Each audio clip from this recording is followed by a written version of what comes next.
કે કાકો રાતે ભેંસ બોલી જાય. અરે કે તમારે શરમ કરવી પડે. આ કાકાનું તો 3 દાડેથી સડચી ગયેલું હોય. મગજ કોઈ કોમ હાલતું નહીં. શું બોલે રાતના દાડે શું બોલે કોઈને ખબર રહેતી. કે કાકા સાચું કે અંબો, કે કાકા તો મારી મારીને તોડી નાખી કે અંબો. પેલો કે ના પોલીસ ફરિયાદ કરો. પોલીસ આવી તાકડા તાકડે. પોલીસ કે કાકા હળો જેલમાં હોય એને બોલ્યા છો તમે આલો ચમ ના વાયદો. કાકો કે અંબો એટલે વણિયા ભાઈએ પોલીસ ખાતાને કીધું કે સાહેબ આનું મગજ સડચી ગયેલું. આ તો ચિયા ટેમે તમને અંબો કહે. પોલીસ વાળા જતા રહ્યા.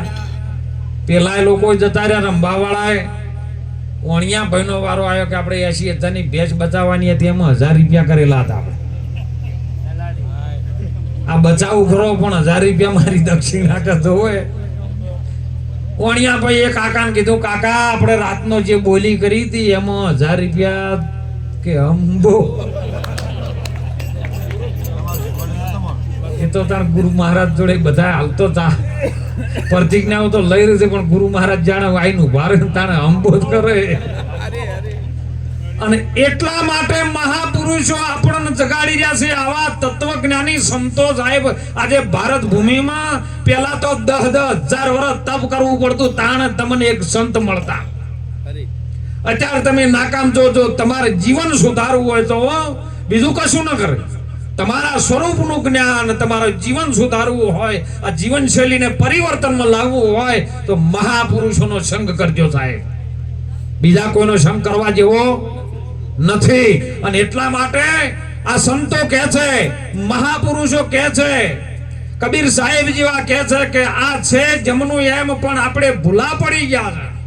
ભૂલા કેવી રીતે પડ્યા? જ્યારે માના ગર્ભની અંદર જ્યારે શરીરની રચના થતી હતી, અરે રજ તરીકે માના શરીરમાં હતો અને બીજ તરીકે બાપના બીજમાં હતો શરીરમાં.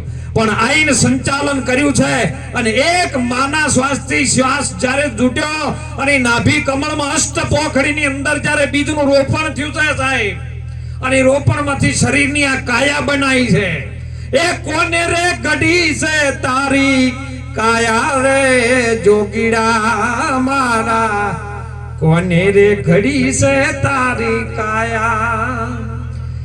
ઘટમાં છે સૂર્ય ને ઘટમાં છે ચંદા, એ ઘટમાં છે 9 લાખ તારા રે જોગીડા મારા, કોને રે ઘડી છે તારી કાયા. એ ઘટડામાં એરણ ને ઘટડામાં હથોડી, ઘટમાં તો ઘાટ રે ઘડાયો રે જોગીડા લાલ, કોને રે ઘડી છે તારી કાયા. અરે માના ગર્ભની અંદર હતો તાણે કડવા વાળો તો કડતો તો સાહેબ. એ માના શ્વાસથી શ્વાસ જૂટો ને શરીરની રચના થઈ એમ સંતો મહાપુરુષો કહે છે. અને જ્યારે 9 માસ પૂરા થતા સાહેબ મસ્તક નીચું જોયું છે. એક પ્રશ્ન હું તમને પૂછું, દેજો અમને વરણી.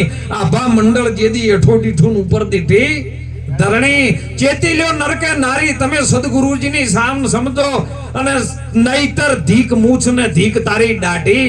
આ જોવો હરી ભજવાનો આ ઘડી તારી જાય છે. પરમાત્માને ભજવા માટેનો, સ્વયંની જાણકારી મેળવવા માટેનો આ અવસર, આ ઘડી, આજની ઘડી સરલિયા મણી, આ ઘડી છે ને જાય છે. કોણ હતું સાહેબ? આભા મંડળ સંતો એવો કીધું. અને આ ધરતી છે. આ ધરતી જે દાડો 9 માસ જ્યારે પૂરા છે ને એટલે આ મસ્તક નીચું ગયું છે.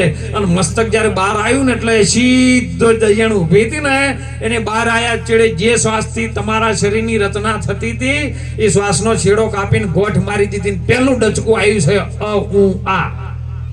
આ 3 શબ્દની જૂટી છે માયા. અને ભગવાન કૃષ્ણજી પણ ગીતામાં કહે છે કે હે અર્જુન, આ ત્રિગુણી પ્રકારની જે માયા છે ને એ આ જગતના જીવને બહાર એના સ્વરૂપનું ઝાંખી કરવા દેતી. ત્રિગુણી પ્રકારની માયા, રજોગુણી, તમોગુણી ને સત્વગુણી. મહાપુરુષો સંતો કેવું કહે ખબર? રજોગુણી માયા તરફ તમારા મનનું ધ્યાન લાગે ને એકદમ તો એ સાહેબ કામી બની જાય, રજોગુણી બની જાય, રચો પૂચો સંસારમાં બની જાય. તમોગુણી તરફ તમારું મનનું કેન્દ્ર જૂટી જાય ને તો એ માંસાહારી થઈ જાય, રાક્ષસ થઈ જાય, અથવા તો કોકનો વિનાશ કરવા વાળો થઈ જાય. સત્વગુણીમાં તમારું ધ્યાન જાય તો મહાપુરુષો કે સમતોલનની ભૂમિકામાં આવે, એ સ્થિરતા પદમાં આવે. પણ આ તૈણે છૂટી દો ને ત્યારે ચોથા આવી નાશ પદમાં જાય છે સાહેબ. કોઈ સ્વર્ગ કે નરકની કોઈની રચના કરી નહીં, પણ આ તો ભય બતાવવા માટે કોઈને કીધું કે ભાઈ ઓમો જ સ્વર્ગ આવે ને ઓમો જતો નરક આવે. હવે સ્વર્ગમાં જે જેલા જાય એ પાછા કોઈ આવીને મને કીધું હોય તો કહો, જે જાય કોઈ તમને પાછા કેવા આયા?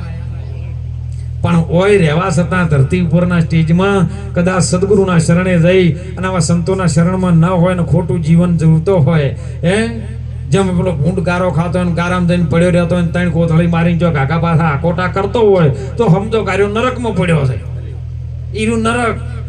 અને જો કદાચ સંતોની સેવા કરતો હોય, કોઈ દીકરીઓને સાહેબ સારું જીવન જીવવા માટે કોઈક આપતો હોય, કોઈ સાધુ સંતોની સેવા કરતો હોય, કોઈ દેવી દેવતાના મંદિરની અંદર ધર્મના કાર્યમાં હાથ લંબાવતો હોય તો સમજો કે સ્વર્ગમાં જીવી રહ્યો છે. અને હું તો કહું છું કે હાલ જે બેઠા છે એ બધા સ્વર્ગમાં છે. કારણ કે આવું દરબારો સંતોના તરફથી ભરાતું. અને આ જે હતા ને એ 33 કોટી મોલ્યા દેવી દેવતાઓના પ્રમાણમાં જ છે. દેવી દેવતાઓથી એક સ્ટેજ છે ને સંતનું આગળ છે સાહેબ.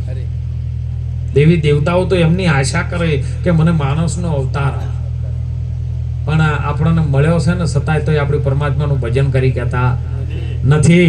પરમાત્માનું ભજન કરવા માટે મહાપુરુષો સંતો આપણા રાત દિવસ ઉજાગરા કરી અને જાગરણમાં પરિવર્તન લાવવા માટે મહેનત કરીએ છે. માટે ખૂબ જીવન જીવવા જેવું છે.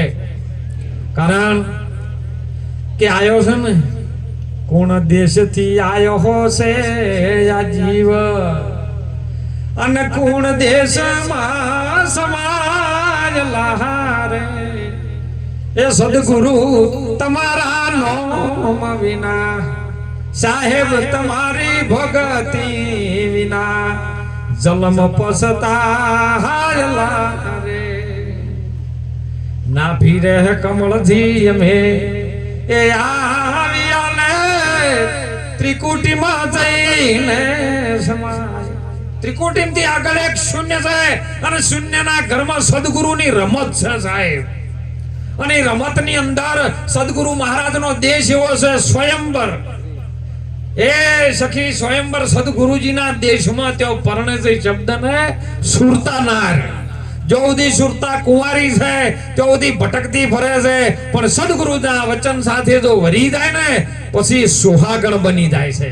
અને ત્યારે સંતોએ કીધું છે, સમજો તો દવું શીખ રે સુહાગણ બેની, એ સમજો તો કહું વાત રે સુહાગણ બેની. જગત કેણીને જૂઠી માનો અને સમજીને તમે છોડી દો બેની, કલ્પનાઓ કાઢો ઝેરી રે સોહાગણ બેની. આ જગતની વાટે તું વંટાઈને બેસો વેટાઈ ગયો છે ને, કલ્પના છે. એ કલ્પના કદાચ ગુરુ મહારાજ આવા સંતો મળી જાય તો આપણને છોડાઈ દે એમ છે. જેમ છે એમ રીત સમજાવે. કોઈ એવું નથી કે આ બધું છોડીને ગુફામાં જઈને મોટી જટા વધારીને બેસી જાવ, એ પતો લાગે હો નથી. પણ જેમ જેમ રીત સમજાઈ જાય તો સંસારમાં સરખો રહે મન રાખે મોરી પાસ. આ જગતની માયામાં કદાય લોપાય નહીં. હે અર્જુન, એ છે મારો એ દાસ તરીકે સાહેબ જીવન સાહેબે ભજન કર્યું. દાસી બની ગયા હો. ભીમ સાહેબ ભેટ્યા ને એટલે દાસીનું રૂપ ધારણ કર્યું. કાયાને રાધા કીધી, કાયાને રાધા કીધી ને વચનને ગણ્યો આત્મા. એમ જેમ સાહેબ ગુરુ મહારાજની વાત સમજીને સાહેબ એવું જીવન કર્યું ને. અને પછી તો એક સાહેબ ભજનની અંદર કીધું કે ભીમ ભેટ્યા ને મારી બધી ભ્રમણાયો. ગુરુ મહારાજ જ્યારે ભેટી દો ને આપણે સાખીમાં નહીં કહેતા રોમા, જેને જેને રોમા કહો કે રામદેન હીરા કહો કે લાલ, જેને જેને રામો પીર ભેટ્યા એ નર થઈ ગયા. પણ તારે જેને જાવું એ જાજુ, મારી ના નહીં. પછી ના કહેતા બાપજી આમ કે કેમ આમ કરવું, પણ તમે નેચર લઈ લઈને દોડ કરો છો. મને એક ખાલી વાતનો જવાબ આલજો કે જે જતા હોય દેવી મંદિરે જતા હોય જાજો, ના નથી. પણ તમે ઓયથી અંબાજી ધજા લઈને નીકળો અને અંબાજી જઈને જોવો એટલે સીધો ગેટ આવે પેલો પીતાંબરભાઈ, ગેટ આવે એટલે સીધી બાજુ દુકાનો આવે ને મોય મંદિર આવે. મંદિરમાં જો એટલે અંબાજીમાંનો વાઘ આવે, અંબાજીમાંની મૂર્તિ આવે, અંબાજીમાંનો દીવો આવે, અંબાજીમાંનો ઘંટનાદ જે ખકડા હોય ઘંટડી આવે, આરતી આવે, પાટલો આવે, એમની ચુંદડી આવે, ગુલાલ આવે, તો અંબાજીમાં ચોસે એમ કહો. કર્યા કે પછી તમારે નહીં જવું પડે. ઓ મદ કે મન રૂપી મરઘલા ન મારો રે ઓ પોચ મરઘલા ને 25 છે મરઘલી અને ચારો ચરે છે નો ધારો રે. એ જ્ઞાન રૂપી અને ગોળી મારો અને ભાવનો કરી લ્યો ભડાકો. મન રૂપી મરઘલા ને મારો મોહમ્મદ કે મન રૂપી મરઘલા ને. આ જે રટણ કરી રહ્યું છે, તમને દોડાદોડ કરી રહ્યું છે, મન છે. અને મન ગુરુ મહારાજના ચરણમાં જ્યારે સમર્પિત થઈ જાય પછી મન ન રહે, મન એ જ ઈશ્વર બની જાય. હે તું માયાનું વિભાજન કર્યો મેં શેષ વધે તે ઈશ્વર છે. ઈ ઈશ્વર ઈ અને સ્વર કહેતા જે અવાજ થઈ રહ્યો છે, બોલે તને બોલાઈ રહ્યો છે. જેમ ઘટમાં આવી અને ઘાટે રહીને બોલાઈ રહ્યો છે રહ્યો, એમ મહાપુરુષની વાત જમશે સમજાવવા માટે આજનો અવસર મળ્યો છે. જન્મ આપણો એક વખત થાય અને એક વખત આપણો અવતાર થાય. જ્યારે ગુરુ મહારાજના ચરણે જો એક જનેતા છે આપણા શરીરનો જન્મ આલે છે, તમને જન્મ આલતી નથી. કેમ કે દેહ સુધીનો બંધન છે, માયા સુધીનો બંધન છે. જનેતા જન્મ આલે અને સદગુરુ મહારાજ અવતાર આલે.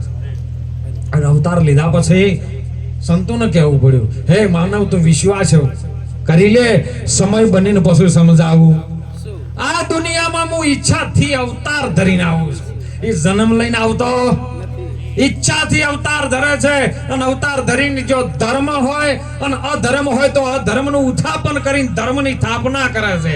આ જ દેહે હો કોઈ ધરતી ઉથલ પથલ ના થાય, ચંદ્ર સૂર્ય કોઈ આગા પાછા થાય નહીં. પણ આ જ દેહની અંદર જેમ જેસલને અધર્મી હતો અને તોરલ જેવી સતી મળીજી પારસમણીની ટચ થઈ ગયો અને સાહેબ એમાંથી જ ધર્મ પ્રગટ થયો.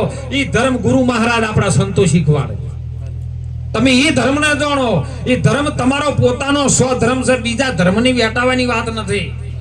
અત્યારે જગતના લોકો વેટાવે મહારાજ, પણ જો સુધી તમારો સ્વધર્મ નહીં ઓળખાય ને ત્યાં સુધી હું તો એમ કહું છું કે તમે કશું જ નહીં કરી શકો. આજે આપણે ભારત માતાના બાળકો છીએ, ભારત ખંડની અંદર આપણે આ શરીરનો અવતાર ધારણ થયો છે. એમ મહાપુરુષોના સંતોના ટચમાં રહેજો સાહેબ. બીજું વિશેષ નહીં, કંઈક 10 મિનિટ ટાઈમ લ્યું કે હાલનો સમય છે ટેકનોલોજીનો યુવા.